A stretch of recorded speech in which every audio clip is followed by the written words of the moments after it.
They thought they were burying him. They didn't know he was a seed. When Principal Whitmore expelled Malik Carter, a farmer's son with perfect grades and dangerous potential, he believed he was maintaining the natural order. Another black student, pushed out. Another family farm ripe for acquisition. Just business as usual in Greenwood, but power miscalculated. Behind Malik stands a father who won't surrender, a teacher who kept receipts, and a billionaire with old debts to pay. The expulsion, notice, wasn't just a piece of paper. It was a declaration of war, and the Carters have never lost their land in battle. Just before we get back to it, I'd love to know where you're watching from today, and if you're enjoying these stories, make sure you're subscribed, because tomorrow's special episode is one you definitely don't want to miss. The morning sun cast long shadows across the Carter family farm as Malik stepped out onto the porch, his debate notes clutched tightly in his hand. Today was the day, the final debate. Competition at Greenwood High.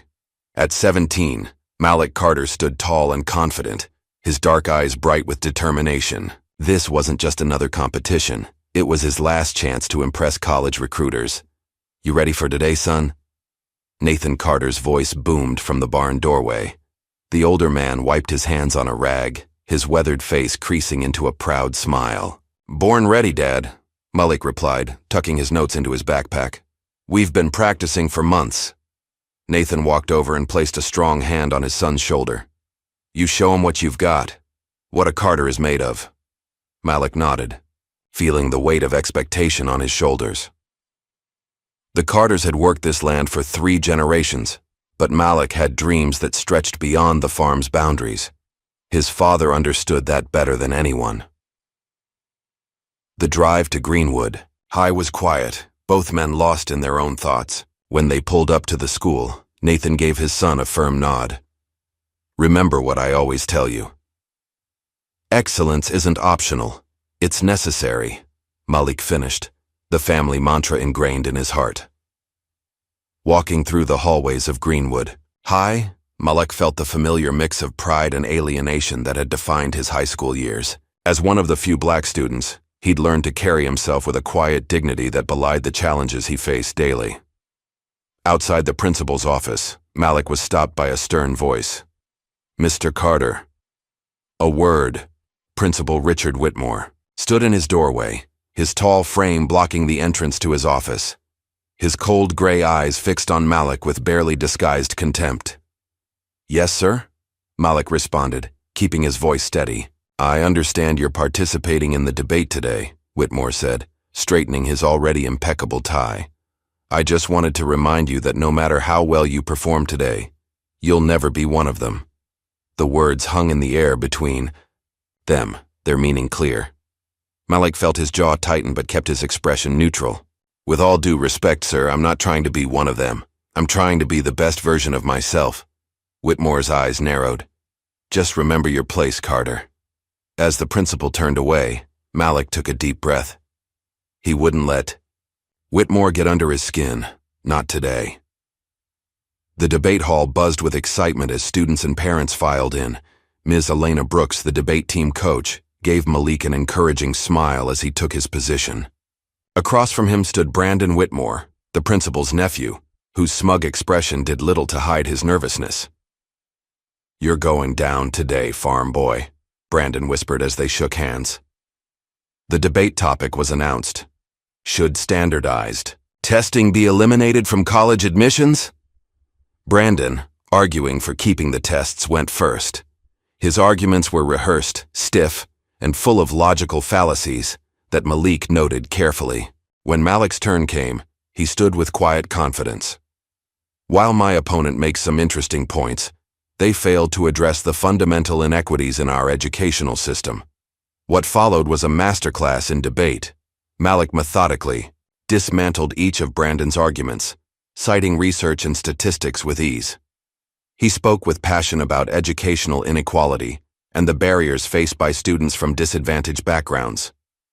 The audience was captivated, and even the judges couldn't hide their impressed expressions. By the time the debate ended, Brandon was visibly flustered, his face red with embarrassment. The judge's decision was unanimous. Malik had won by a landslide. "That's my boy," Nathan called from the audience, his deep voice carrying across the hall. As people filed out, Malik caught Principal Whitmore's icy stare from across the room. The man's lips were pressed into a thin line, his hand gripping his nephew's shoulder tightly. Later that evening, as Malik celebrated his victory with a quiet dinner at home, Brandon Whitmore was seething with rage in his uncle's office. "He made me look like an idiot." Brandon slammed his fist on the desk. Principal Whitmore leaned back in his chair. "Calm down, Brandon. This isn't over yet. What are you going to do?" He won fair and square. A cold smile spread across Whitmore's face. "Perhaps, but there are other ways to win a war." That night, under the cover of darkness, Brandon and two of his friends snuck into the school. Using his uncle's keys, Brandon accessed the teacher's lounge and photocopied an upcoming exam answer sheet. They moved quietly through the empty hallways to Malik's locker. "Are you sure about this, man?" one of Brandon's friends whispered, nervously glancing around. "Just shut up and keep watch," Brandon snapped, working the combination lock that he'd seen Malik use countless times. The locker swung, open, and Brandon carefully planted the stolen answer sheet between the pages of Malik's history textbook. "Now we'll see who's so smart," he muttered, closing the locker with a soft click. The next morning, Malik arrived at school feeling confident. Yesterday's debate victory had already generated interest from several college recruiters who had been in attendance. His future was looking bright. The school day had barely begun when he was summoned to the principal's office over the intercom. Confused, Malik made his way there, unaware of the storm that was about to break over his head. Principal Whitmore was waiting, his face a mask of false solemnity. Beside him stood the history teacher, Mr. Gaines, looking uncomfortable. "Mr. Carter, do you know why you're here?" Whitmore asked, his voice dripping with fake concern. "No, sir, I don't." Whitmore nodded to Mr. Gaines, who reluctantly placed a familiar exam answer sheet on the desk.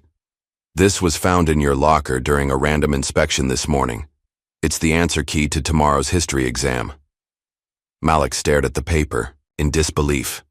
"That's impossible. I've never seen that before. Are you suggesting that someone planted it in your locker?" Whitmore's tone was mocking. "Yes, that's exactly what I'm saying. I would never cheat." Whitmore shook his head, a cold smile playing at his lips. "We have a zero-tolerance policy for academic dishonesty at Greenwood High. I'm afraid I have no choice but to expel you, effective immediately." The words hit Malik like a physical blow. "You can't do that. I'm innocent." "The evidence says otherwise." "Mr. Carter, clean out your locker and leave the premises." Malik stood his ground. "I want a proper investigation. I want to speak to the school board." "That won't be necessary," Whitmore said dismissively. "My decision is final." Stunned and angry, Malik was escorted to his locker by a security guard. As he emptied it, he noticed Brandon and his friends watching from down the hall, barely containing their snickers. Word spread quickly through the school. By lunchtime, everyone knew about Malik's expulsion. Ms. Brooks found him sitting alone, outside, his belongings packed in his backpack. "Malik, this is wrong," she said, sitting beside him. "I know you would never cheat." "It doesn't matter what's true," Malik replied bitterly. "It only matters what they can make people believe." "I'll fight this," Ms. Brooks promised. "This isn't over." When Nathan Carter heard the news, he dropped everything and drove straight to the school. His truck tires squealed as he pulled into the parking lot, his usual calm replaced by righteous anger. Principal Whitmore barely had time to stand, up before Nathan burst into his office. "What the hell is going on?" Nathan demanded. "My son is no cheater." Whitmore straightened his tie, unruffled. "Mr. Carter, I understand you're upset, but the evidence is clear." "What evidence? Some paper conveniently found in his locker? After he embarrassed your nephew yesterday? I wasn't born yesterday, Whitmore." "I suggest you calm down," Whitmore said coldly. "Your behavior is inappropriate." Nathan leaned across the desk. "My son has worked too hard to have his future destroyed by your prejudice." Something ugly flashed across Whitmore's face. "Perhaps your boy should focus on farming, Mr. Carter. That's all he'll ever be good for anyway." The words hung in the air like poison. Nathan's hands curled into fists at his sides, but he maintained his composure with visible effort. "You haven't heard the last of this," he said, his voice low and dangerous. After Nathan left, Ms. Brooks confronted Whitmore privately. She had been suspicious from the moment she heard about the expulsion and had done some quick investigating. Of her own. "I've checked the security footage from yesterday evening," she said, standing firmly in front of his desk. "It shows Brandon entering the school after hours with 2 other students." Whitmore's face hardened. "And where is this footage?" "It's been saved in multiple locations," she replied, not intimidated. "This was a setup, and you know it. Be very careful, Ms. Brooks," Whitmore warned, his voice dropping to a dangerous whisper. "Making unfounded accusations could cost you your job, and with your mother's medical bills, I doubt you can afford to be unemployed." Ms. Brooks paled but stood her ground.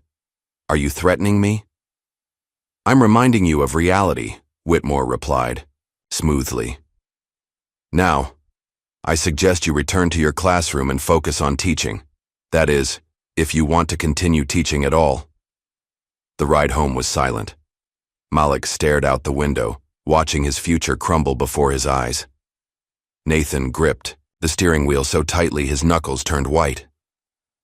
When they reached the farm, Nathan finally spoke. "We're going to fight this, son." Malik shook his head, defeat weighing heavily on his shoulders. "What's the point? They've already decided I'm guilty." Nathan turned to face his son, his eyes intense. "The world won't give you anything, son. You have to take it. That's what your grandfather taught me, and that's what I'm teaching you." Before Malik could respond, a sleek black car pulled up their dusty driveway. A tall, well-dressed man stepped out, his expensive suit incongruous against the rural backdrop. "Mr. Carter," the man called. "I'm Victor Langley. I was hoping we could talk." Nathan's eyes narrowed with suspicion. "About what?" Langley smiled, but it didn't reach his eyes. "About your future, and your farm." Inside the house, Langley laid out his proposal. His company, Evergreen Development, was interested in purchasing Nathan's farm for a new commercial project. "Your land is in a prime location," Langley explained smoothly. "We're prepared to offer you a very generous amount." Nathan crossed his arms. "This land has been in my family for generations. It's not for sale." Langley's smile tightened. "I understand your attachment, Mr. Carter, but times are changing. This area is developing rapidly. You might want to consider what's best for your son's future, especially given his recent difficulties." Malik looked up sharply. "How do you know about that?" "Word travels fast in small towns," Langley replied, though his quick knowledge of Malik's expulsion raised alarm bells for both Carters.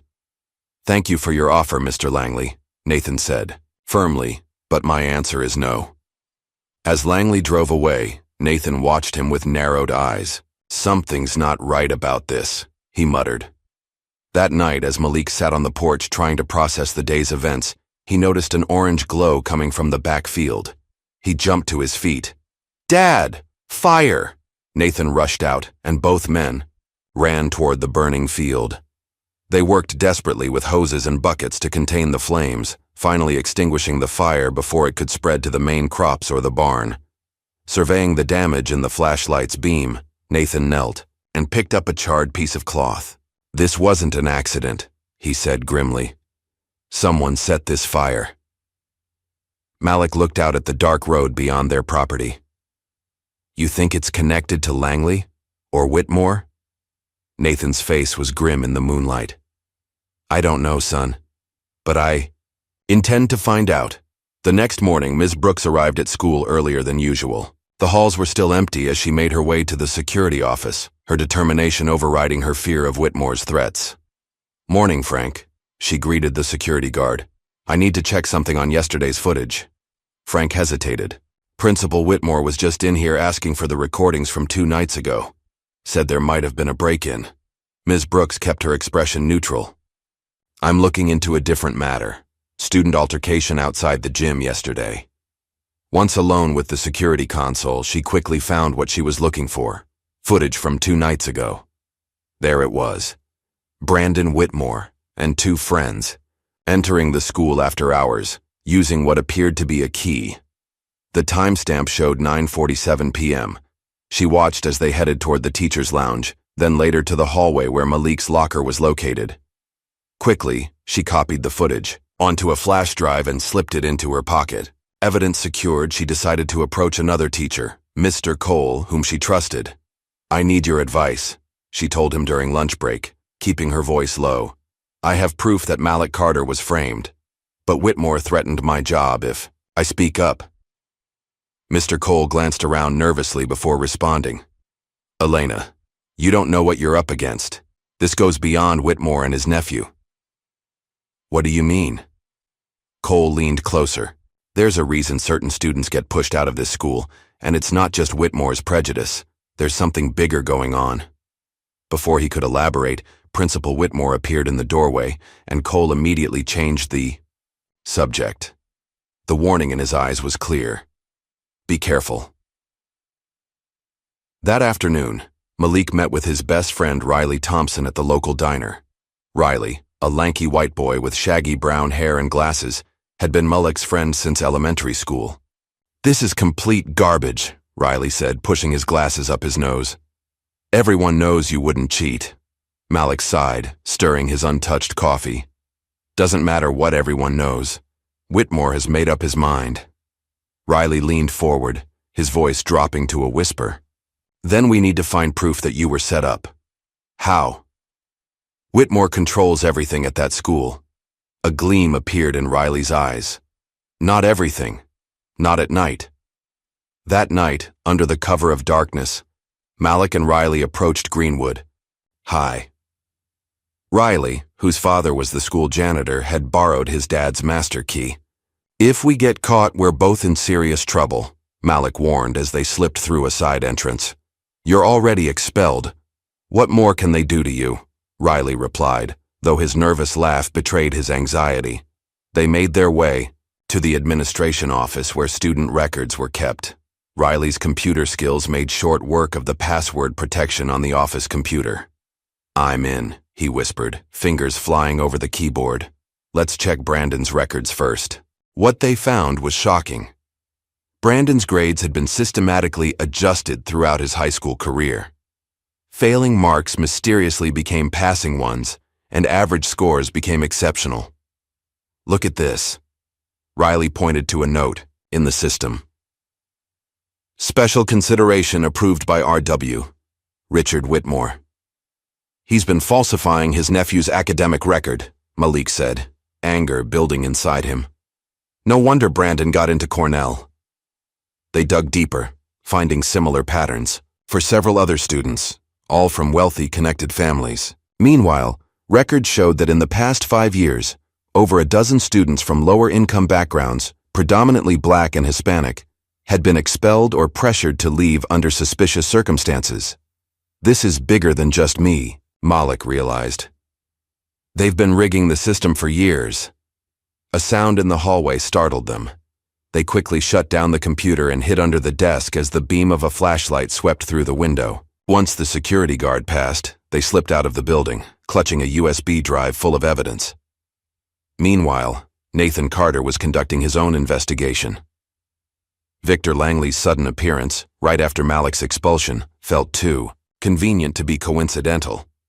After a day spent making calls to farming contacts in neighboring counties, a troubling pattern emerged. Nathan spread his notes across the kitchen table as Malik returned home. Langley's company has bought up 5 Black-owned farms in the last 3 years, all under similar circumstances. "Similar how?" Malik asked, setting down his backpack. The owners faced sudden financial problems, legal troubles, or family emergencies that forced them to sell. And always for less than market value.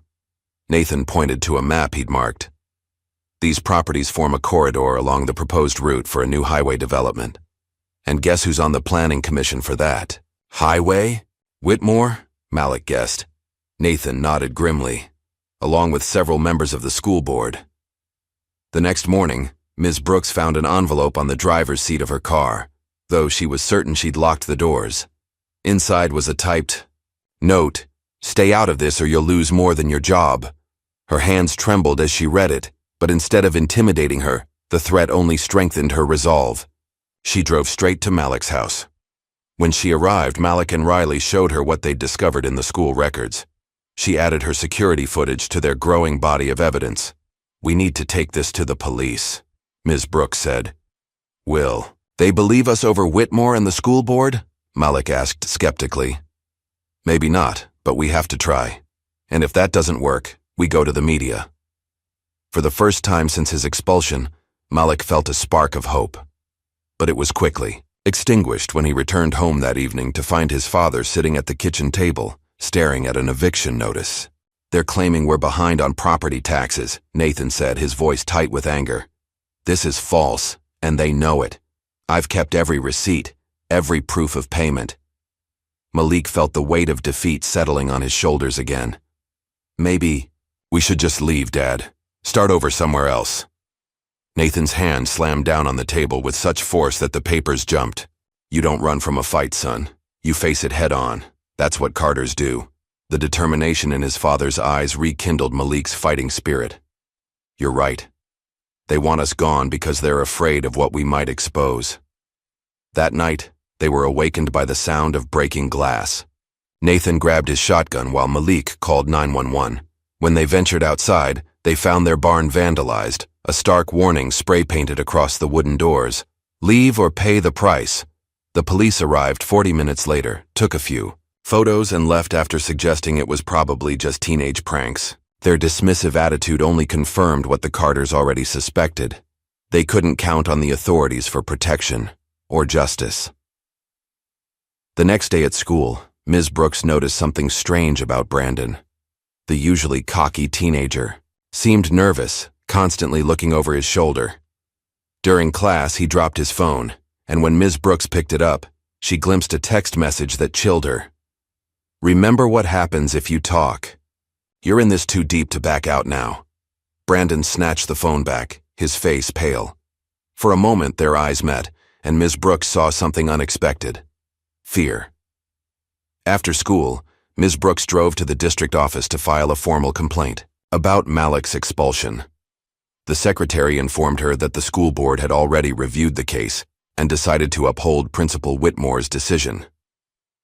"But they never even interviewed Malik or examined the evidence," Ms. Brooks protested. "The decision is final," the secretary replied, not meeting her eyes. As Ms. Brooks left the building, she spotted Principal Whitmore in the parking lot, talking with Victor Langley. The two men shook hands before Langley handed Whitmore an envelope. The exchange was quick, but unmistakable. That evening, as the sun set over Greenwood, casting long shadows across the Carter farm, Malik stood on the porch, watching his father repair the vandalized barn door. The injustice of his situation burned inside him, but he refused to let it consume him. Somehow he would fight back. Somehow he would expose the truth. As darkness fell, the distant sound of helicopter rotors broke the rural silence. Nathan and Malik looked up to see a sleek black helicopter approaching, its searchlight cutting through the night sky. "What now?" Nathan muttered, reaching for his shotgun. But the helicopter flew past their farm, heading toward the center of town. Curious, they got in Nathan's truck and followed. To their astonishment, the helicopter was landing on the football field at Greenwood High. A crowd had already gathered, drawn by the unusual sight. As Malik and Nathan joined the onlookers, the helicopter door opened, and a tall, distinguished man in an expensive suit stepped out. Principal Whitmore rushed forward, his face a mask of obsequious welcome, but the newcomer didn't even acknowledge him. Instead, his gaze scanned the crowd until it settled on Malik. "Malik Carter?" the man called out, his authoritative voice silencing the murmurs of the crowd. "I've been looking for you. My name is Charles Everingham III, and we need to talk." The crowd at Greenwood High stood frozen in stunned silence. Charles Everingham III commanded attention without effort, his tailored suit and confident stance marking him as someone accustomed to power. Principal Whitmore's obsequious smile faltered as the billionaire walked past him without acknowledgement, heading straight for Malik. "How do you know who I am?" Malik asked, standing his ground even as whispers rippled through the crowd. Everingham's Eyes, sharp and assessing, studied Malik's face. "You look just like your grandfather." There was something like recognition in his gaze. "We need to talk privately." Before Malik could respond, Nathan stepped forward protectively. "Whatever you have to say to my son, you can say to me too." Everingham nodded respectfully. "Of course, Mr. Carter. I wouldn't have it any other way." Across the field, Brandon Whitmore was visibly shaking. He backed away from the crowd, his face drained of color, before turning and sprinting toward the parking lot. "My car is waiting," Everingham said, gesturing toward a sleek black limousine that had pulled up beside the school. "Shall we?" As they walked toward the vehicle, Principal Whitmore finally found his voice. "Mr. Everingham, perhaps we should discuss this in my office. As principal, Everingham cut him off, his voice cold. "You've done enough damage. We'll speak later." The dismissal was final, leaving Whitmore sputtering as they walked away. Inside the limousine's luxurious interior, Malik and Nathan sat across from Everingham, both tense and wary. "I imagine you have questions," Everingham began, pressing a button that raised a privacy screen between them and the driver. "About 100, Nathan replied, starting with why a billionaire is suddenly interested in my son. Everingham reached into an inside pocket and pulled out an old, worn photograph. He handed it to Nathan. That was taken in 1982. Nathan's eyes widened as he studied the image. A young black man in military uniform standing beside a much younger Charles Everingham. The resemblance between the black soldier and Nathan was unmistakable. "That's my father," Nathan said quietly. "Elijah Carter." Malik leaned over to see the photograph of the grandfather he'd never met, who had died before he was born. "Your father saved my life," Everingham said simply. "I was a young businessman, expanding into international markets. During a trip to Lebanon, our convoy was attacked. Elijah was part of the security detail. He pulled me from the burning vehicle and shielded me with his own body during the firefight that followed." The limousine hummed quietly as it drove through Greenwood streets, the outside world seeming distant from the conversation unfolding inside. "He was injured protecting you," Nathan said. It wasn't a question. Everingham nodded solemnly. "Yes, he recovered, but the injuries eventually led to his early retirement from service." "My father never mentioned knowing you," Nathan said, his tone skeptical. "Elijah wasn't the type to boast, but we stayed in touch until his passing." Everingham's gaze shifted to Malik. "I've kept tabs on your family over the years, though from a distance. When I heard about what happened at Greenwood High, I decided it was time to get involved." "How exactly did you hear about my expulsion?" Malik asked. "I have people who monitor news from certain areas. Your situation caught their attention because of your last name." Everingham leaned forward. "I'm offering you a full scholarship to any university of your choice. Stanford, Harvard, Yale, wherever you want to go. Your academic record and debate achievements speak for themselves." Malik glanced at his father, then back to Everingham. "I appreciate that, sir, but I don't want a handout. I want justice." Instead of looking disappointed, Everingham smiled. "You really are Elijah's grandson." He straightened in his seat. "Very well then. Justice it is. But I should warn you, this fight is bigger than you think." "What do you mean?" Nathan asked. "The people targeting you aren't just small-town bureaucrats with prejudices. They're part of something larger." Everingham's expression darkened. "I have resources that can help you, but pursuing this will be dangerous." "We're already in danger," Malik pointed out. "Someone set fire to our farm and vandalized our barn." Everingham nodded grimly. "That's just the beginning. Are you sure you want to continue down this path?" Malik and Nathan exchanged a determined look before Nathan answered. "We're Carters. We don't back down from a fight." "Then let's get started," Everingham said. Later that night, after Malik had gone to bed, Nathan confronted Everingham on the porch of the Carter farmhouse. The billionaire had insisted on stationing private security around the property, men in unmarked vehicles who disappeared into the shadows, visible only by the occasional glint of moonlight on metal. "Why now?" Nathan demanded, his voice low. "To avoid waking Malik." My father died 15 years ago. You never showed your face once. Not at his funeral. Not when we struggled to keep this farm going. Why suddenly appear when Malik gets expelled? Everingham swirled the whiskey in his glass, staring out at the darkened fields. I respected your father's wishes. He was a proud man who wanted to make his own way. He asked me to keep my distance. And now, Everingham turned to face Nathan. Because the people who took your father's land once are trying to take yours now. Nathan frowned.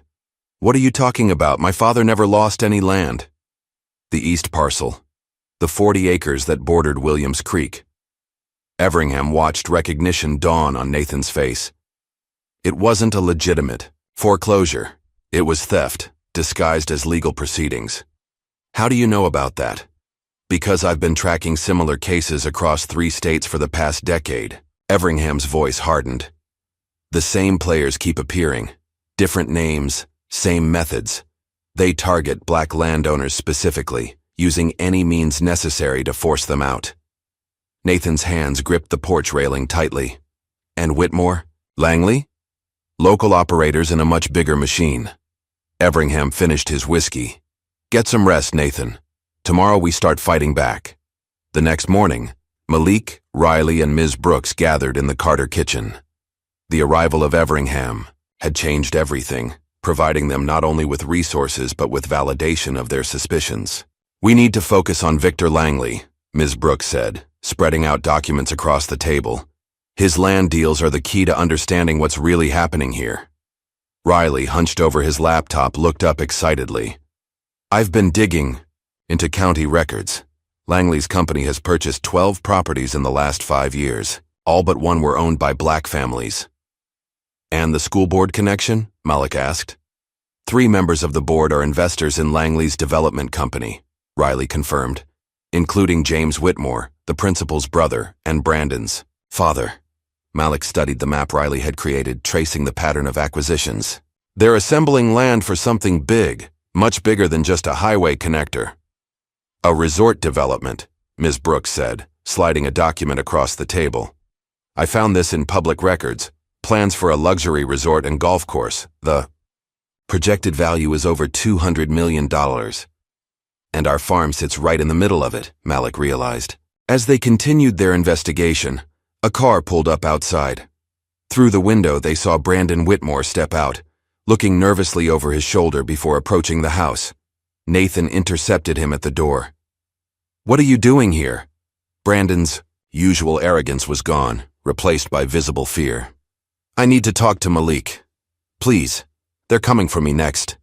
Inside, Brandon paced nervously, refusing to sit down. I didn't know how far they'd go, he blurted out. I just thought we were going to get you in trouble, not... He trailed off, running his hands through his hair. Not what? Malik pressed. They're dangerous, Brandon whispered. My father, my uncle Langley, they've done things, bad things. Like framing me for cheating? Malik asked coldly. Brandon flinched. That was my idea.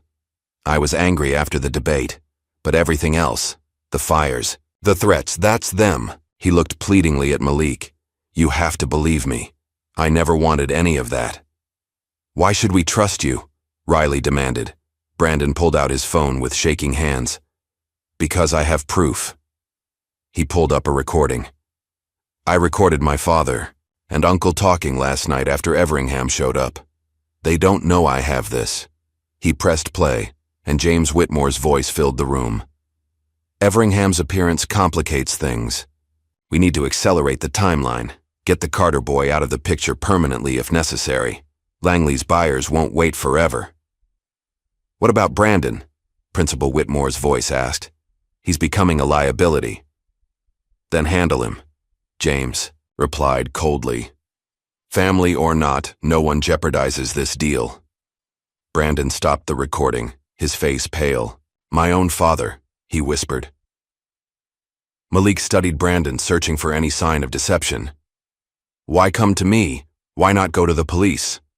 The police chief plays golf with my father every Sunday, Brandon replied bitterly. Who do you think they'll believe? Before Malik could respond, his phone vibrated with a text from an unknown number. Behind your barn. Come alone. Information about Langley. I need to check something, Malik said, heading for the back door. Despite Nathan's protests, he slipped outside, moving cautiously toward the barn. A figure stepped out from the shadows, a woman Malik recognized as Teresa Monroe, James Whitmore's personal assistant. I don't have much time, she said nervously. But you need to know what they're planning. It's not just about the land. There's money laundering involved, millions of dollars from overseas investors. They've been using the school budget to clean the money. That's why they expelled me? Because I might expose their scheme? Partly. But mainly because your father won't sell. They need every parcel for the development to work. She glanced fearfully over her shoulder. I've copied financial records. I'll get them to you tomorrow. She pressed a flash drive into his hand. This has some of it. Be careful who you trust. As she turned to leave, Malik called after her. Why are you helping us? Teresa paused. Because my grandfather lost his farm the same way they're trying to take yours. Some debts need to be paid. Morning sunlight streamed through the windows of the Carter farmhouse, where Malik, his father, Riley, Ms. Brooks, and, most surprisingly, Brandon Whitmore had spent the night planning their next move. Everingham had arranged for additional security after Brandon's revelation about his father's threats. We need to go public with what we know, Ms. Brooks argued. The recording, the financial documents from Teresa, the pattern of land acquisitions. It's enough to force an investigation. But we need to ensure Teresa's safety first, Malik insisted.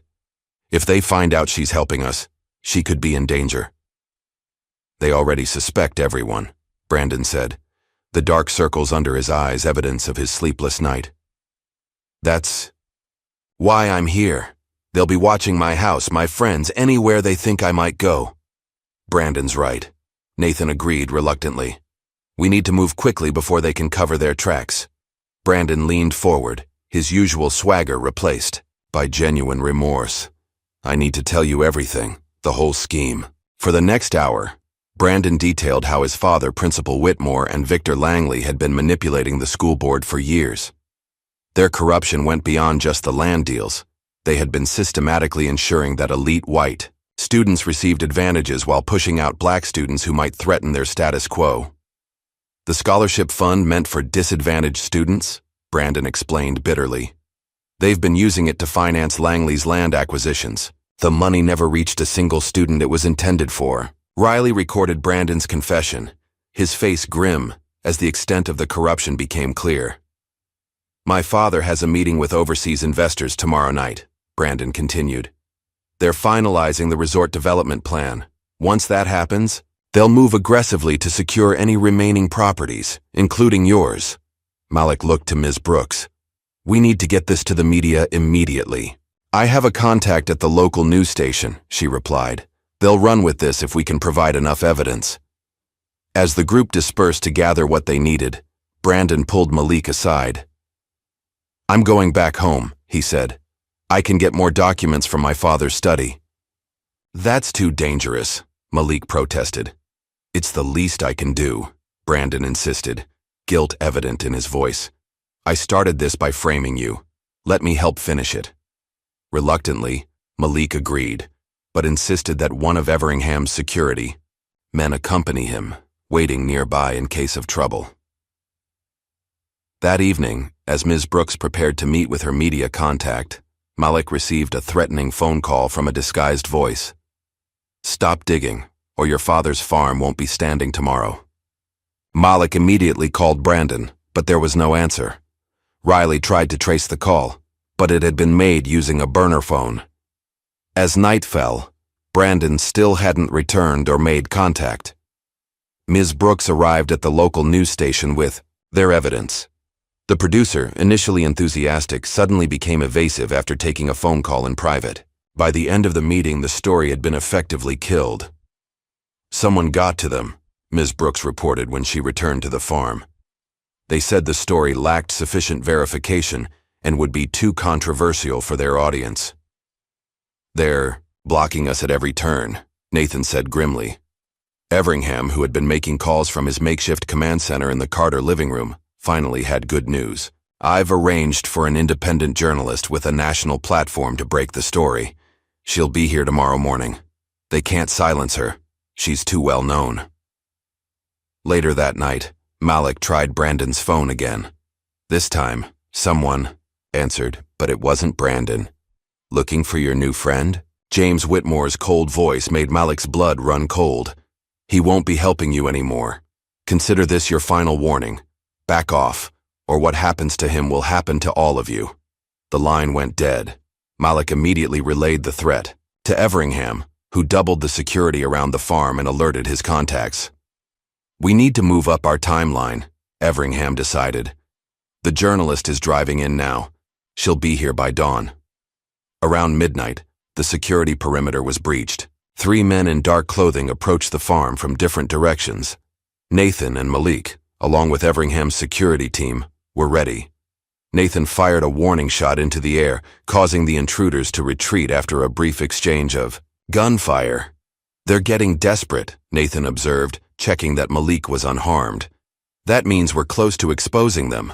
At sunrise, the independent journalist, a sharp-eyed woman named Sarah Wolcott, arrived, accompanied by her own security. For the next several hours, she interviewed everyone, examined their evidence, and verified their claims with her own sources. "This isn't just a local corruption story," she concluded. "This is systematic racial discrimination and financial crime at a level that warrants federal investigation." By noon, her exposé was online, its headline stark and uncompromising. "Corruption, Racism, and Land Theft, the Dark Secret of Greenwood High School." The story spread like wildfire. Within hours, it was being picked up by national news outlets. Drone footage of the Carter farm, juxtaposed with maps of the planned resort development, made it visually clear what was at stake. Brandon's recorded confession and Teresa's financial documents provided the smoking gun. Parents began gathering outside Greenwood High, demanding Principal Whitmore's resignation. The school board called an emergency meeting, obviously scrambling to contain the damage. Their response came swiftly. Ms. Brooks was formally terminated for breach of confidentiality and unprofessional conduct. The board also released a statement claiming that Malik's expulsion would stand, and threatening to blacklist him from every university in the state. "They still think they can intimidate us," Malik said as he read the statement. "They don't understand that we're past that now." The FBI arrived that afternoon, agents in dark suits filling the Carter farmhouse as they took statements and collected evidence. Everingham's legal team worked alongside them, ensuring that every piece of documentation was properly logged and preserved. As public pressure mounted, the school board tried to distance themselves from Principal Whitmore, suggesting he had acted alone. But Everingham was prepared for this. "It's time for our trump card," he told Malik and Nathan. In a press conference called on the steps of Greenwood High, with cameras broadcasting nationwide, Everingham revealed the final piece of evidence: detailed financial records showing how Whitmore and Langley had laundered millions through the school's budget, with the full knowledge and participation of the school board. These documents trace the money from foreign investors through shell companies and finally into the land acquisitions that have been squeezing black farmers out of their generational homes, Everingham explained to the assembled reporters. "This isn't just about one student's wrongful expulsion. This is about systematic corruption and racism that has destroyed lives and stolen futures." As he spoke, federal agents were simultaneously executing search warrants at the homes of Principal Whitmore, his brother James, and other school board members. The evidence seized would later prove damning: offshore accounts, falsified records, and communications with foreign investors that violated multiple laws. That evening, the news reported that an arrest warrant had been issued for Victor Langley on charges of fraud, money laundering, and conspiracy. But when authorities arrived at his home, Langley was gone, his private jet having departed for a non-extradition country hours earlier. "He had help," Everingham said grimly as they watched. "The news. Someone tipped him off." "Who?" Malik asked. "That's what we need to find out." Everingham studied the map they'd created of all the connections in the conspiracy. Langley was just the public face, Someone else is pulling the strings. As night fell on what had been the most eventful day of Malik's young life, he stood on the porch of his family home, looking out at the land that generations of Carters had worked. The farm was still standing, his father was safe, and the truth was finally coming to light. But Malik knew this wasn't the end. It was just the beginning. Somewhere out there, Langley was plotting his next move, and whoever had helped him escape was still a threat. The battle for justice had only just begun. Inside the house, Nathan was on the phone with the FBI, providing additional details about the history of land acquisitions in the area. Ms. Brooks was coordinating with other teachers, who had witnessed the corruption but been afraid to speak out. Riley was sifting through digital records, looking for connections they might have missed. And Everingham sat at the kitchen table, his expression thoughtful as he studied an old photograph, the one of himself and Elijah Carter from so many years ago. Your grandfather would be proud, he said quietly as Malik returned inside. This is just the kind of fight he believed in. Malik nodded, feeling the weight of his family's legacy. It's not over yet, though. No, Everingham agreed, but we've landed the first real blow, and sometimes that's the hardest part. In the distance, police sirens wailed as more arrests were made. The corrupt system that had seemed so impenetrable just days ago was beginning to crumble. But as Malik well knew, wounded predators were often the most dangerous. Langley was still out there, and whoever had helped him escape was powerful enough to stay hidden. The real fight was just beginning. The morning after the bombshell expose, Greenwood buzzed with tension. Federal agents moved through town with purposeful strides, and news vans lined the streets. 3 days had passed since Victor Langley had disappeared, and despite an international manhunt, there was no trace of him. Malik stood in the kitchen of the Carter farmhouse, which had become an improvised command center. Maps, documents, and laptops covered every surface as Everingham's team worked alongside Riley and Ms. Brooks. Any updates on Langley? Malik asked one of Everingham's security specialists, a former FBI agent named Diana Reeves. She shook her head. Nothing concrete. The jet he escaped on landed in the Cayman Islands, but he wasn't on it when authorities checked. He must have had a second transportation plan ready. That level of preparation suggests he expected to need an escape route, Nathan observed, pouring himself coffee. He knew the risks all along. Everingham entered the room, ending a phone call. That was my contact at the Justice Department. They're pushing the local police to arrest Principal Whitmore today. But the corrupt school board is fighting back, claiming there's insufficient evidence linking him directly to the fraud. Malik frowned.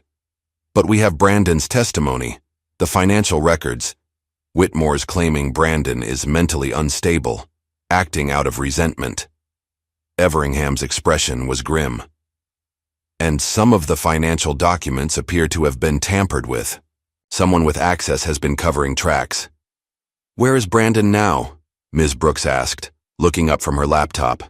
In protective custody, Everingham replied.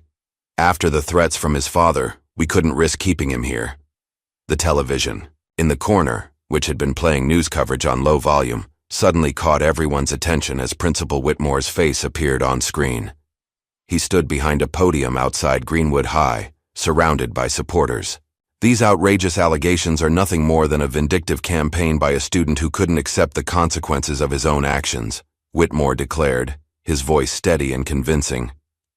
Mr. Everingham, a wealthy outsider with no connection to our community, has used his fortune to manufacture a scandal, targeting me personally because of his friendship with the Carter family. He's flipping the narrative, Riley muttered in disbelief, making himself the victim. Whitmore continued, his performance masterful. I have dedicated my life to this school, to these students. I ask only for a fair investigation, not this trial by media that has already convicted me in the court of public opinion. As Whitmore finished his statement, the camera panned to show several teachers and parents standing behind him in apparent support. How can they support him after everything that's come out? Malik asked, his hands clenching into fists. Fear and self-interest, Ms. Brooks replied sadly. Some of those teachers know their jobs depend on staying in line. And those parents? Their children benefit from the corrupt system. They don't want anything to change. Malik's phone buzzed with a text message from an unknown number. Your family is next. He showed it to Everingham, whose security team immediately began tracing the source. We need to increase protection here, Everingham decided. They're getting desperate. As night fell, the temperature dropped, bringing with it a sense of foreboding. Nathan and Malik had just finished checking the livestock when a sudden flash of light, followed by an explosion, rocked the barn. A firebomb had been thrown through a window, igniting the hay inside. "Dad!" Malik shouted, already running for the garden hose. Everingham's security team sprang into action, some fighting the fire while others secured the perimeter. Nathan and Malik worked frantically alongside them, dousing the flames before they could spread to the main structure. As they surveyed the damage afterward, Everingham's expression was stone cold. "This stops now. We're going on the offensive." The next morning, Riley arrived with news. He'd spent the night tracking the threatening text message Malik had received. "I followed the digital trail," he explained excitedly, setting up his laptop. Whoever sent it tried to route it through multiple proxies, but they made mistakes. The original message was sent from a phone registered to Teresa Monroe. "Whitmore's assistant?" Malik asked in disbelief. "But she's the one who gave us the financial documents." "Which could have been tampered with," Everingham pointed out. "It's possible she's been playing both sides." Ms. Brooks shook her head. "Or someone used her phone without her knowledge. We need to talk to her directly." Riley nodded. "I've located her. She's staying at the Pine Ridge Motel on the edge of town, registered under her maiden name." Malik and Ms. Brooks decided to confront Teresa, with two of Everingham's security people following at a distance. When they arrived at the motel, the manager informed them that Teresa had checked out that morning, but had left an envelope for anyone who asked about her. Inside the envelope was a handwritten note. "I fear for my life. James knows I took the documents. Meet me at the old Sullivan Creek Bridge at 2 p.m. if you want the complete files. Come alone, or I won't show." It could be a trap, one of Everingham's security specialists warned when they called to report the note. "Agreed," Everingham replied over the speakerphone. "But we need those files. We'll set up surveillance at the bridge. Malik, you'll make the approach, but we'll have eyes on you the entire time." The Sullivan Creek Bridge was an old stone structure spanning a narrow gorge outside town. As Malik approached at the designated time, he saw Teresa's car parked at one end. She stood in the middle of the bridge, clutching a large envelope, constantly looking over her shoulder. "I didn't think you'd come," she said as Malik approached. "You said you had the complete files," Malik replied cautiously, stopping a few feet away from her. "Everything's here, the real records, not the doctored ones they've been circulating." She held out the envelope. "James kept 2 sets of books. These are the originals." As Malik reached for the envelope, the sound of screeching tires split the air. A black SUV roared toward the bridge from the far side. "They followed me," Teresa gasped, her eyes wide with terror. "Run!" Malik grabbed her arm and they sprinted toward his end of the bridge, but another vehicle appeared, blocking their escape. Men in dark clothing emerged from both vehicles. Suddenly, Everingham's security team burst from the surrounding trees, weapons drawn. "Federal agents," one shouted, though Malik knew they were private security, not actual FBI. What followed was chaos. The men retreated to their vehicles and sped away, but not before one of them aimed his car directly at Teresa. She pushed Malik aside just before the impact. The car struck her, sending her body over the bridge railing and into the creek below. By the time they reached her, it was too late. Teresa Monroe was dead, the envelope of documents nowhere to be found. The local police ruled it a tragic accident, despite witness statements about the deliberate nature of the hit and run. Once again, Malik felt the familiar weight of injustice pressing down on him. "They killed her to silence her," he said later at the farmhouse, still in shock from witnessing Teresa's death. "Just like that." And the police report makes no mention of attempted murder or the missing documents, Nathan added bitterly. Everingham paced the room, his usual composure cracking. "I've contacted the FBI director personally. This has gone beyond local corruption. This is organized crime." That night, as Malik lay awake in his bedroom, his phone lit up with a call from a blocked number. Against his better judgment, he answered. "Malik, it's Brandon," came the whispered voice. "I'm not supposed to be calling anyone, but you need to know. My uncle didn't just run. He's planning something big." "What do you mean?" Malik sat up, fully alert. "I overheard the federal marshals talking. They found evidence that Uncle Victor transferred millions into offshore accounts right before he disappeared. He's gathering resources, not just hiding." "For what?" Brandon's voice dropped even lower. "I don't know, but he mentioned something about scorched earth if he ever went down. Whatever it is, it's not over." After Brandon hung up, Malik immediately relayed the information to Everingham, who looked troubled. "That aligns with intelligence from my sources. Langley isn't the type to accept defeat." The next day brought unexpected momentum. The FBI, finally taking the case seriously after Teresa's death, conducted a series of raids across town. They uncovered a massive network of financial crimes linking the school board, Langley's development company, and several wealthy investors. They found evidence of mail fraud, wire fraud, money laundering, and conspiracy, Everingham announced, reading from a report sent by his Justice Department contact. "This goes back decades and involves millions of dollars." "What about Whitmore?" Ms. Brooks asked. "Still walking free, but that won't last much longer. The FBI has requested all school financial records going back 20 years. Using his considerable influence, Everingham managed to freeze the school board's bank accounts, throwing them into disarray. Board members began turning on each other, each trying to save themselves. Yet through it all, Principal Whitmore remained strangely calm, even smug during his public appearances. It was as if he knew something they didn't. "He still has an ace up his sleeve," Malik observed. "But what?" The answer came in the cruelest way possible.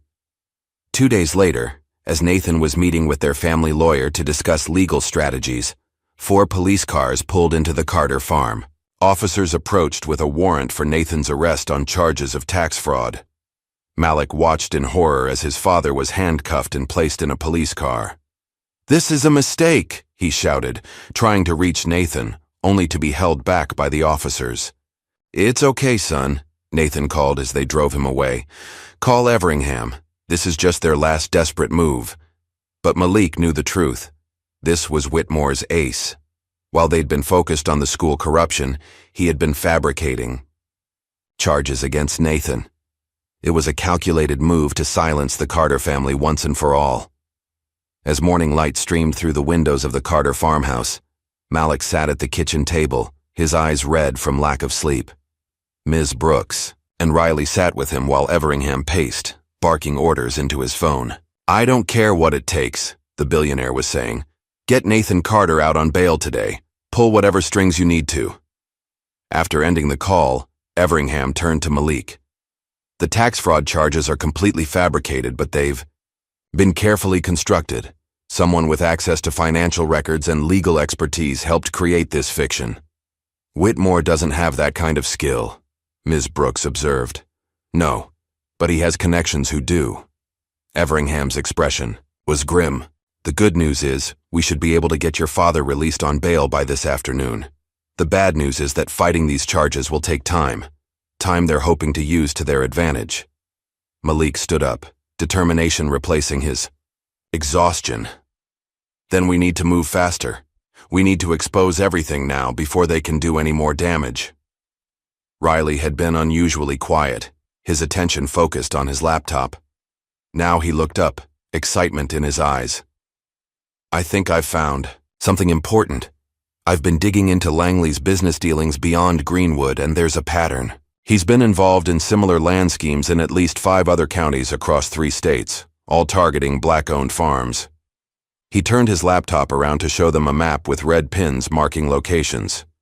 Each of these represents a property acquired through suspicious means, sudden tax problems, unexplained legal troubles, or pressure tactics.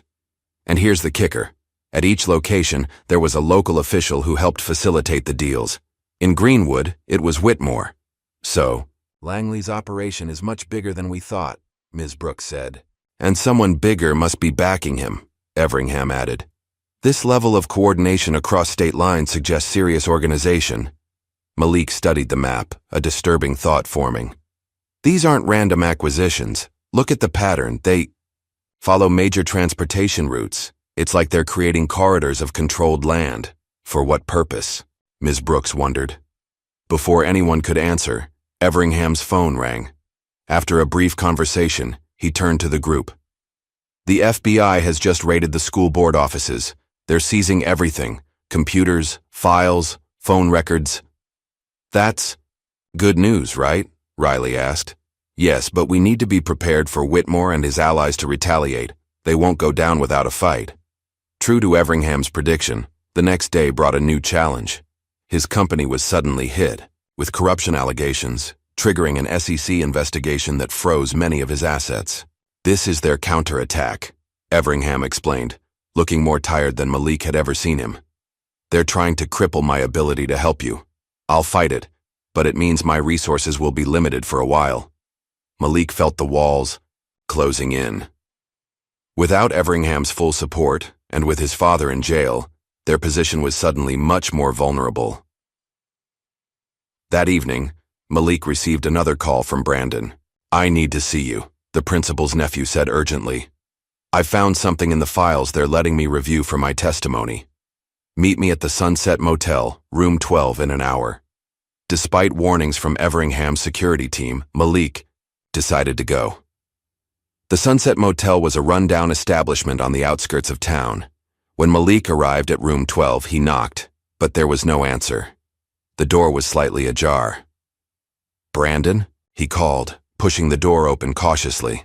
The room was empty, but showed signs of a struggle: an overturned chair, a lamp broken on the floor. On the bed lay Brandon's phone, a text message still displayed on the screen. Got what we needed. From the kid. Clean up the mess. Malik backed out of the room, his heart racing. He was pulling out his phone to call Everingham when he received a text message from Ms. Brooks. I had no choice. I'm sorry.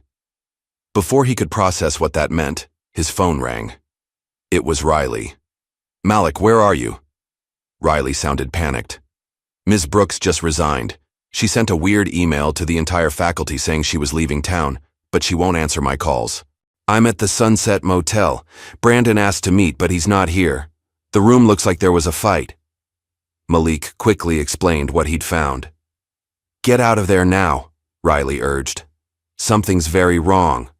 As Malik hurried back to his truck, he noticed a black sedan parked in the shadows at the edge of the lot. The driver was watching him. When Malik changed direction to avoid passing near the car, the engine started. He broke into a run, reaching his truck and peeling out of the parking lot just as the sedan began to follow. A high-speed chase ensued through the back roads of Greenwood, ending only when Malik managed to lose his pursuer by cutting through an abandoned farm property he knew from childhood. When he finally returned to the farmhouse, he found Riley and Everingham in intense discussion. We've lost Ms. Brooks, Everingham said as soon as Malik entered, and possibly Brandon too. Someone is systematically removing our allies. Ms. Brooks wouldn't just abandon us, Malik insisted. Her text said she had no choice, which suggests coercion, Everingham agreed. The question is, what leverage do they have over her? Riley had been investigating on his laptop. Her mother, he said suddenly. Ms. Brooks has been supporting her mother's medical care. According to the nursing home records I just accessed, Mrs. Brooks was transferred to another facility this morning, one whose location is listed as confidential. They're holding her mother hostage, Malik realized, feeling sick. And I've received news about my corruption investigation, Everingham added. The allegations trace back to fabricated documents that appear to have originated from within my own company. Someone I trusted has betrayed me. The walls were indeed closing in. With Nathan in jail, Ms. Brooks missing, Brandon possibly kidnapped, and Everingham under investigation, their coalition was crumbling. Malik paced the room, thinking furiously. We need to change tactics. They're picking us off one by one because we're fighting defensively. It's time to take the fight public, completely public. What are you suggesting? Everingham asked. A live stream town hall. We invite the entire community, The media, everyone. We present all our evidence, hold nothing back, make it impossible for them to silence us by making everything known at once. Everingham considered the idea. It's risky, but it might be our best option at this point. They can't disappear an entire town hall. Over the next 2 days, they worked frantically to organize the event. Riley created a secure website where copies of all their evidence would be uploaded simultaneously with the town hall presentation. Everingham called in favors to ensure media coverage, while Malik prepared to be the voice of the resistance. The night before the town hall, Malik visited his father in jail. Nathan looked tired but resolute. "I'm proud of you, son," he said, his voice strong despite his surroundings. "You're fighting the way a Carter should. We're going to get you out of here, Dad. Tomorrow, everything changes." As Malik left the jail, a Blacktown car pulled alongside him. The back window rolled down to reveal Principal Whitmore himself. "Mr. Carter," he called smoothly. "A word?" Malik stopped, wary but curious. "What do you want?" "Just to offer some friendly advice." Whitmore's smile was cold. "This town hall you're planning, I'd reconsider if I were you. You think you're untouchable? That's cute." He chuckled, the sound devoid of humor. "You have no idea what you're up against or how far we're willing to go." "Is that a threat?" Malik asked, his voice steady despite the chill that ran down his spine. "Consider it a reality check. Ask yourself, how many more people are you willing to sacrifice for your crusade? Brandon? Ms. Brooks? Your father? Think about it." Before Malik could respond, the window rolled up and the car pulled away. The threat shook Malik more than he wanted to admit. Back at the farmhouse, he shared the encounter with Riley and Everingham. "He's trying to intimidate you because he's afraid," Everingham assured him. "The town hall is the right move." The day of the town hall arrived. The Greenwood Community Center was packed with residents, reporters, and curious onlookers. Security was tight, with Everingham's private team supplemented by state police he'd managed to bring in through his remaining connections. Malik stood backstage, reviewing his notes one last time. Riley was managing the technical aspects, ensuring the livestream was working and secure. "We're going live in 5 minutes, Riley called. "The website is ready for the document dump as soon as you give the signal." Malik nodded, taking a deep breath. Everything they'd fought for came down to this moment. As he stepped out onto the stage, the crowd fell silent. Cameras flashed and he could see the livestream counter already showing thousands of viewers. "My name is Malik Carter," he began, his voice clear and strong. 3 weeks ago, I was expelled from Greenwood High on false charges. What I didn't know then was that my expulsion was just one small part of a decades-long conspiracy of corruption, racism, and criminal activity that has devastated countless lives in our community. He methodically laid out their case, showing documents on the large screen behind him, explaining the connections between Whitmore, Langley, and the school board, and detailing the pattern of attacks on Black-owned farms. "This isn't just about me or my family," Malik continued. "This is about justice for everyone who has been silenced, pressured, or forced out. This is about holding powerful people accountable for their actions." The audience was riveted, gasping at some of the more shocking revelations. Malik could see Principal Whitmore in the back of the room, his face a mask of cold fury. Just as Malik was about to reveal the financial documents showing the money laundering operation, the community center doors burst open. A masked man rushed, evading security and sprinting toward the stage. The crowd erupted in panic, but the man wasn't attacking. He was holding a flash drive, which he thrust toward Malik before security could reach him. "Play it now," the man shouted, his voice muffled by his mask. "Everyone needs to see this." Security surrounded the man, but Malik had already taken the flash drive. Something about the desperate urgency in the stranger's voice compelled him to trust the mysterious delivery. He nodded to Riley, who quickly connected the drive to their system. A video began playing on the large screen. The footage showed a meeting in what appeared to be a luxury hotel suite. Victor Langley sat at the head of a table with Principal Whitmore, his brother James, and several school board members in attendance. Also present were individuals Malik didn't recognize, wealthy-looking men with cold, calculating expressions. "Gentlemen," Langley was saying, "Phase 3 of the restoration project is now underway. With the Carter property acquisition, we'll have completed the southern corridor. The school board has been instrumental in facilitating these acquisitions by targeting the children of uncooperative landowners." One of the unknown men spoke up. "The investors are getting impatient, Victor. These small-town tactics are taking too long. We need results." "I assure you," Whitmore interjected, "we have the situation under control. The Carter boy will be expelled tomorrow, and his father will have no choice but to sell once the pressure increases." The video continued, revealing in explicit detail how Whitmore, Langley, and the board had orchestrated the destruction of black-owned farms for decades, using the school as a weapon to target families who wouldn't sell. The most damning revelation came at the end of the video, when they discussed what they called the Purge, a systematic effort to drive black students out of Greenwood High through false accusations, rigged grading, and manufactured disciplinary issues. "Remember," Langley said, "this isn't just about land acquisition. The project requires demographic control as well. Keep Greenwood the right kind of community, if you understand my meaning." The room erupted as the video ended. People were shouting, some in anger, others in disbelief. Principal Whitmore was already pushing his way toward the exit, his face ashen. Malik stood at the podium, momentarily stunned by what they'd all witnessed. Then he found his voice again. "This is the truth we've been fighting to expose," he said, his words cutting through the chaos. "This is what happens when power goes unchecked, when racism is allowed to hide behind respectability and policy."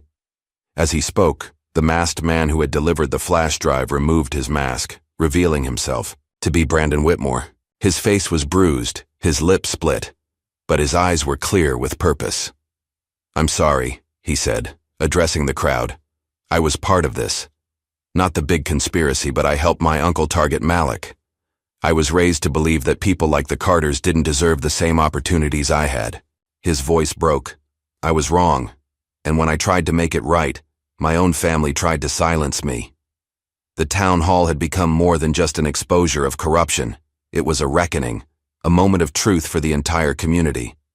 As federal agents began moving through the crowd toward Whitmore and the other conspirators, Malik realized that their gamble had paid off. The trap that had been set for them had become the very thing that exposed the truth to the world. But as he watched Whitmore being led away in handcuffs, Malik couldn't shake the feeling that this victory, significant as it was, wasn't complete. Somewhere, out there, Langley was still free, Ms. Brooks was still missing, and whoever had helped Langley escape, whoever was truly behind what they called the Restoration Project, remained in the shadows, watching and waiting. The battle had been won, but the war was far from over. The morning after the explosive town hall, Greenwood was transformed. News vans lined the main street, reporters interviewed residents on every corner, and the hashtag #DashemGreenwoodCorruption trended nationwide. What had begun as one student's unjust expulsion had exposed a decades-long conspiracy that shocked the Gasabong country. Malik stood on the front porch of the Carter farmhouse, watching the sunrise paint the sky in hues of orange and gold. Despite the victory of the previous night, exhaustion weighed heavily on him. His father remained in jail, Ms. Brooks was still missing, and Victor Langley continued to elude authorities. The screen door creaked behind him as Riley stepped out, holding 2 mugs of coffee. "Thought you might need this," he said, handing one to Malik. "Thanks." Malik took a grateful sip. "Any news?" Riley nodded. "The FBI arrested 4 school board members overnight. Principal Whitmore is being held without bail, considered a flight risk after what happened with Langley. And my dad? Everingham's lawyers are at the courthouse now. They're confident the judge will throw out the charges once they present evidence of fabrication." A black SUV pulled up the driveway, and Brandon Whitmore emerged, looking even more battered in the morning light. After delivering the flash drive at the town hall, he had been taken to the hospital for examination, then questioned by the FBI for hours. "You look terrible," Malik observed as Brandon approached. "Feels worse than it looks," Brandon replied with a weak smile. My own father did this when he found out I was gathering evidence against them. The admission hung in the air between them. Despite everything, Malik couldn't help but respect the courage it had taken for Brandon to turn against his family. What happens now? Brandon asked, leaning against the porch railing. We keep fighting, Malik said simply. This isn't over until everyone involved is held accountable. Inside the house, Everingham was coordinating with his security team and legal advisors. The corruption allegations against his company had been temporarily suspended, as the FBI recognized them as retaliatory, but the damage to his resources had been done.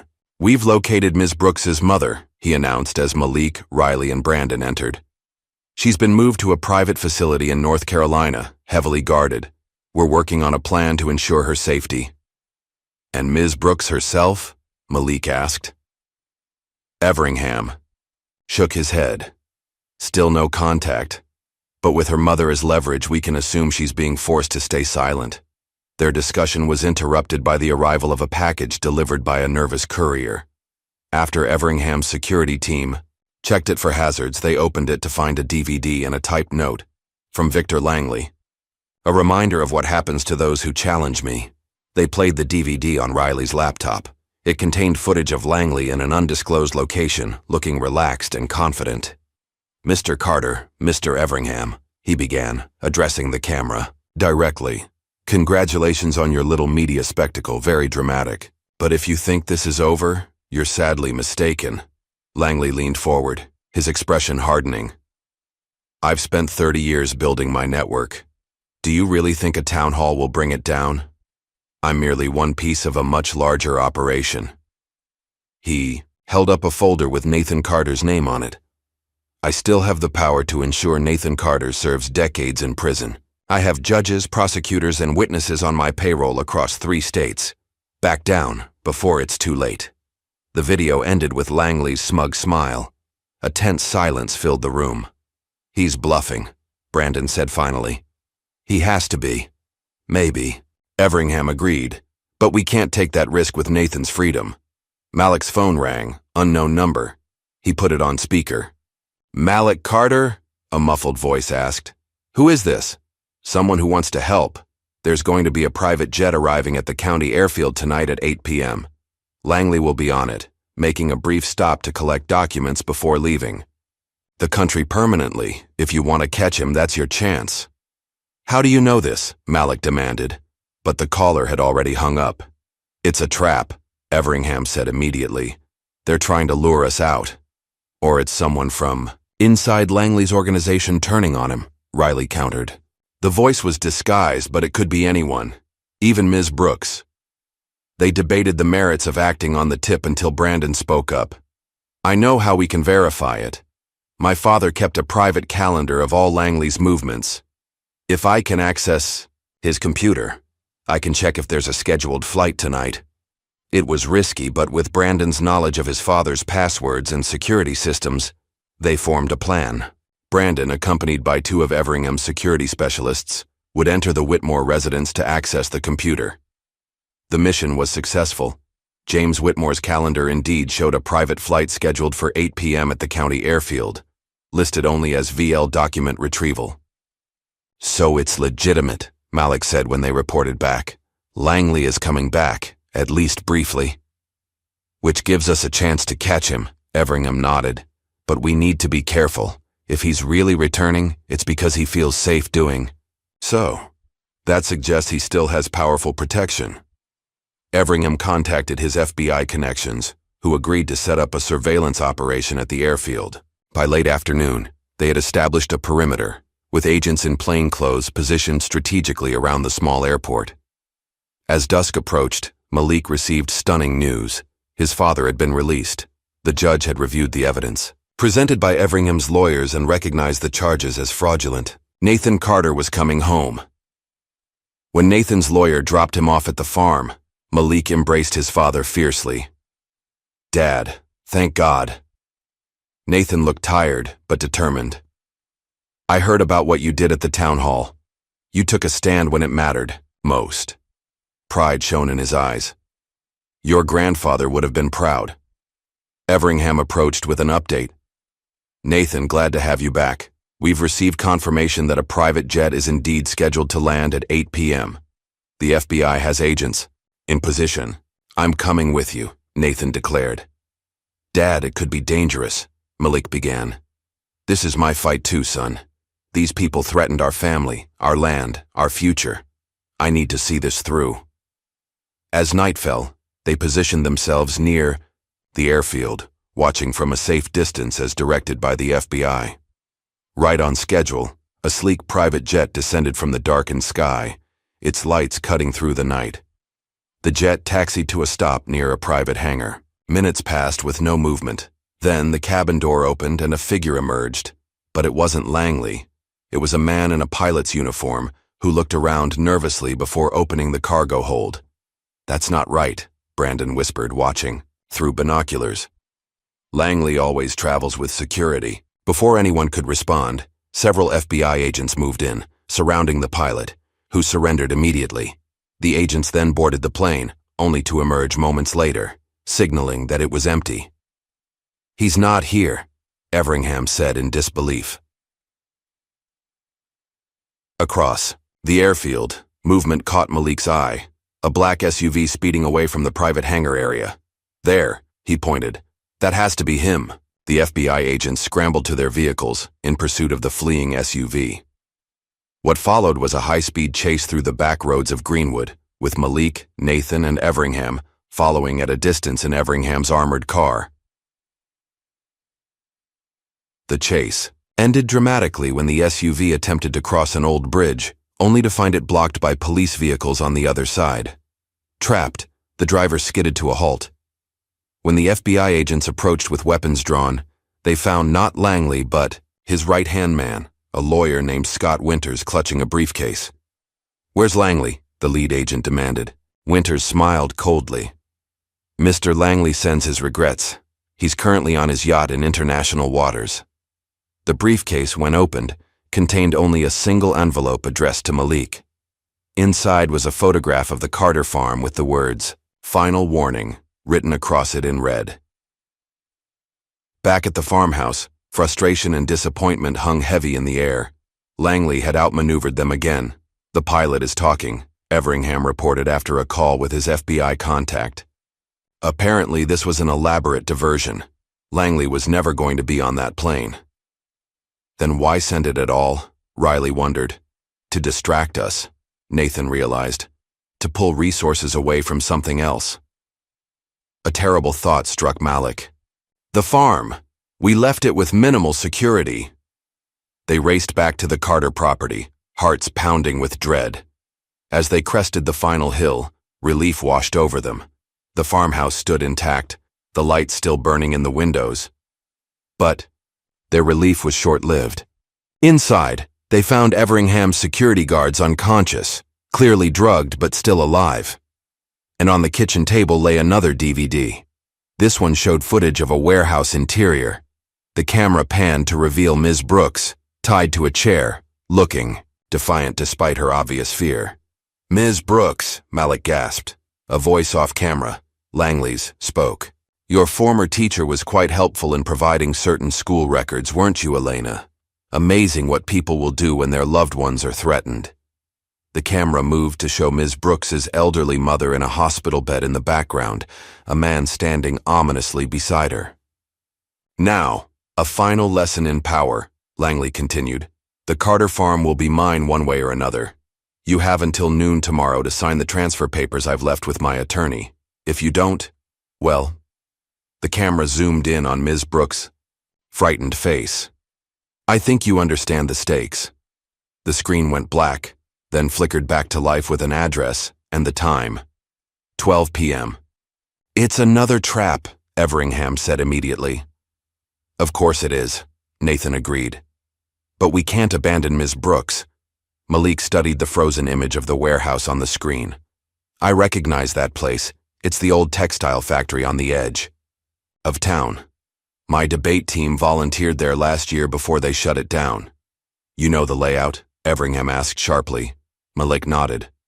"Every inch of it. And there's something Langley doesn't know. There's an underground access tunnel from..." when it was used for storage during the Cold War. Through the night, they planned their approach. Everingham's remaining security team would coordinate with the FBI for a two-pronged assault, one group approaching from the main entrance as a distraction, while Malik, Nathan, and two security specialists would enter through the secret tunnel.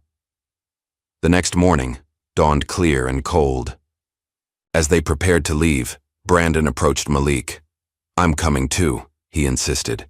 "Ms. Brooks was the only teacher who ever believed in me, who saw past my family name. I owe her this." Malik hesitated, then nodded. "Stay close to me." At precisely 11:30 a.m., they put their plan into motion. The FBI and local police surrounded the textile factory, while Malik led his group to a concealed entrance behind an overgrown loading dock. The rusted door groaned as they forced it open, revealing a narrow staircase descending into darkness. With flashlights illuminating their way, they navigated the musty tunnel. Malik's memory proved accurate as he led them through the labyrinth, beneath the factory floor. Finally, they reached a service elevator shaft with a maintenance ladder. "This leads directly to the main floor," Malik whispered. "If the video is accurate, they're holding Ms. Brooks in the central processing area." One by one, they climbed the ladder, emerging through a maintenance hatch into a dimly lit storage room. Through a dusty window, they could see the main floor and Ms. Brooks, still tied to the chair, with two armed men standing guard. There was no sign of Langley himself. At exactly noon, they heard vehicles approaching outside, the FBI making their presence known. "This is our chance," Nathan said. "When the guards are distracted by the commotion outside, we move." The plan worked perfectly. As the guards turned toward the commotion at the main entrance, Malik's group burst through the door. The security specialist quickly subdued the surprised guards, while Nathan and Malik rushed to free Ms. Brooks. "Malik!" "Nathan!" she exclaimed in relief. "You shouldn't have come. It's a setup." "We know," Malik assured her, cutting through her restraints. "The FBI is outside. Where's Langley?" "He's not here," Ms. Brooks said urgently. "He left hours ago. This is all just to—" Her warning was cut short by a new voice. James Whitmore stepped from the shadows, a gun in his hand. "How predictable," he sneered. "The noble Carters rushing to the rescue." Everingham's security men raised their weapons, creating a standoff. "It's over, Whitmore," Nathan said calmly. "The FBI has the building surrounded. There's no escape." Cold smile spread across Whitmore's face. "You still don't understand, do you? This was never about your little farm or your son's education. This is about reshaping the entire region. The restoration project will continue with or without Langley, with or without me." "What exactly is this restoration project?" Malik demanded. "The return of land to its proper stewards," Whitmore replied, a fanatic gleam in his eye. "Reclaiming what was lost through decades of misguided social policies." "You mean stealing from black farmers to benefit wealthy white developers?"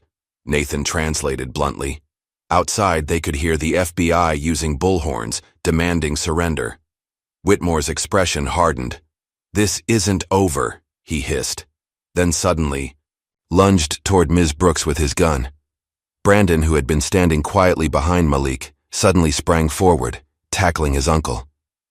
The gun went off, the bullet embedding itself in the ceiling as they struggled. "Brandon, no!" Malik shouted, rushing to help.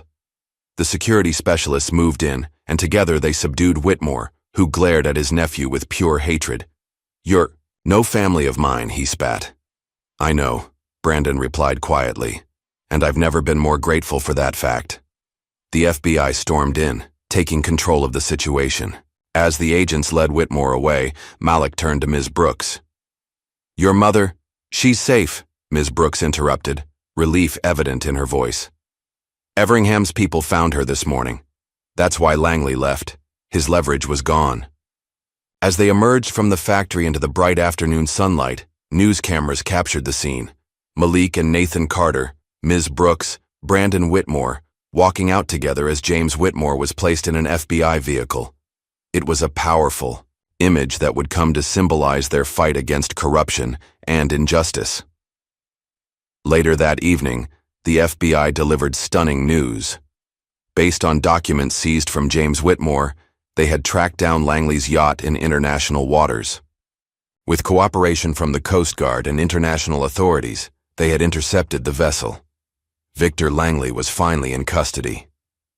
8 weeks later, Greenwood had transformed. The old power structures had crumbled, and a new sense of possibility permeated the town. The Carter farm, once threatened by forces that seemed unstoppable, now stood as a symbol of resistance and resilience. In the Greenwood courthouse, Richard Whitmore sat stone-faced as the judge read out his sentence. 15 years in federal prison for conspiracy, fraud, racketeering, and civil rights violations. His brother James had received 20 years the previous week. The entire school board had been disbanded, with most members facing charges of their own. Malik, sitting in the gallery between his father and Everingham, felt no joy at Whitmore's downfall, only a quiet satisfaction that justice had finally been served. Outside the courthouse, reporters clamored for statements. Nathan stepped forward first. "Today marks a new beginning for Greenwood," he said, his deep voice carrying across the crowd. "But we mustn't forget that the injustice exposed here has deep roots, and those roots extend far beyond our town." Malik took his turn at the microphones, composed and articulate as always.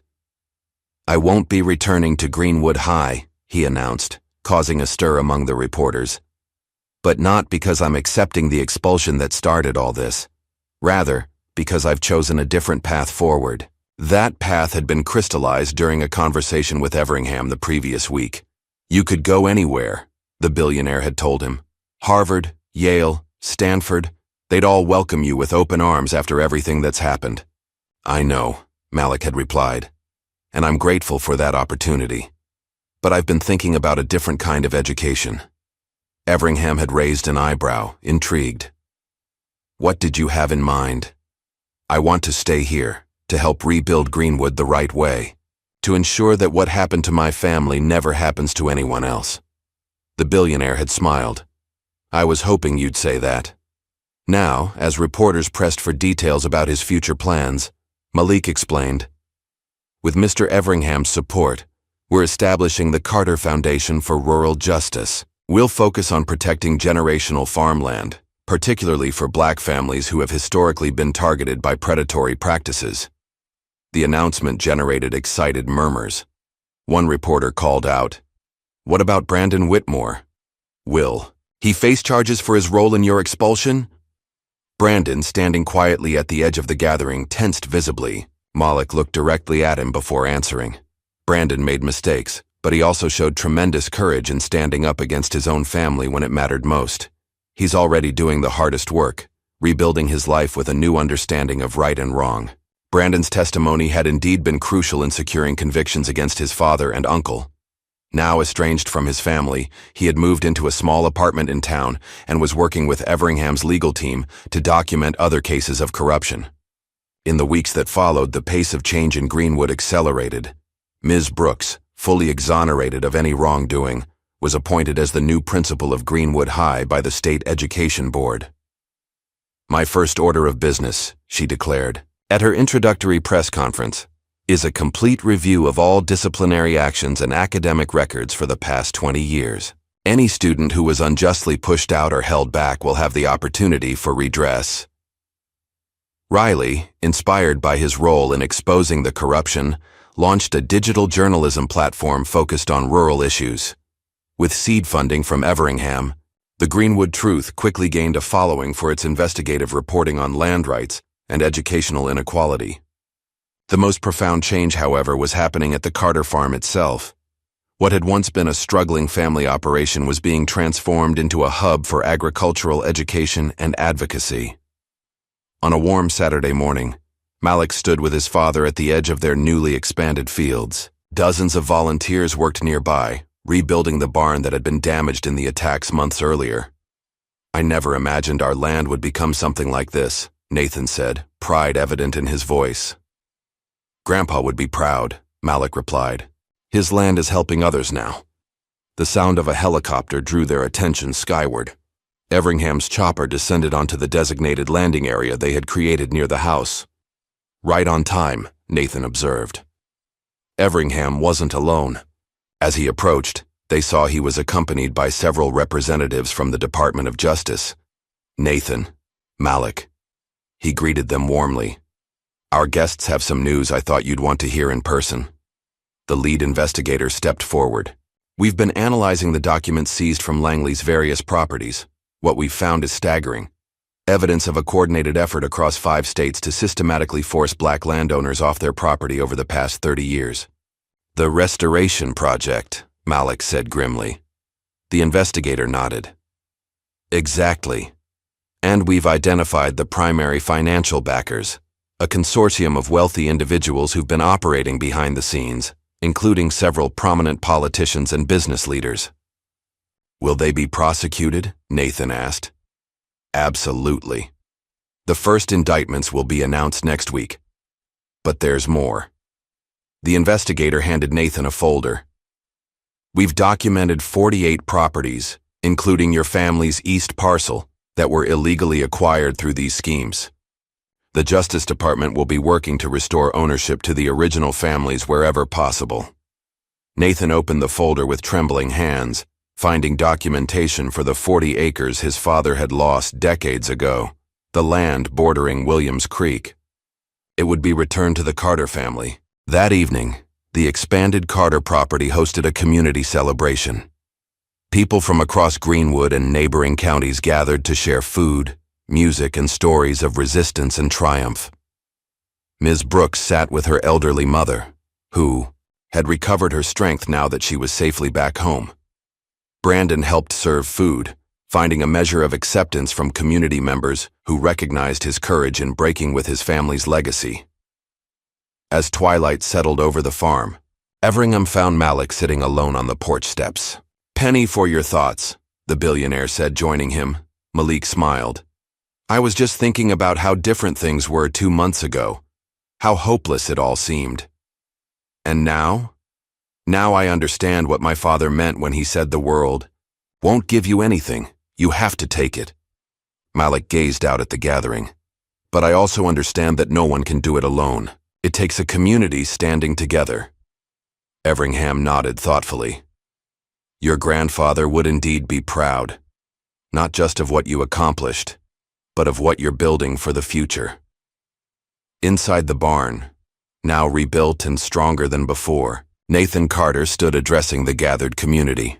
Maps and plans were displayed on the walls, the blueprint for the Carter Center for Agricultural Justice and Education that would soon rise on their land. "For generations, this land has sustained my family," Nathan said, his voice strong and clear. "Now it will help sustain our community's fight for justice. What they tried to take from us, we're transforming into something they never imagined. A fortress of knowledge and power for those who have been marginalized for too long." As night fell completely, Malik rejoined the gathering.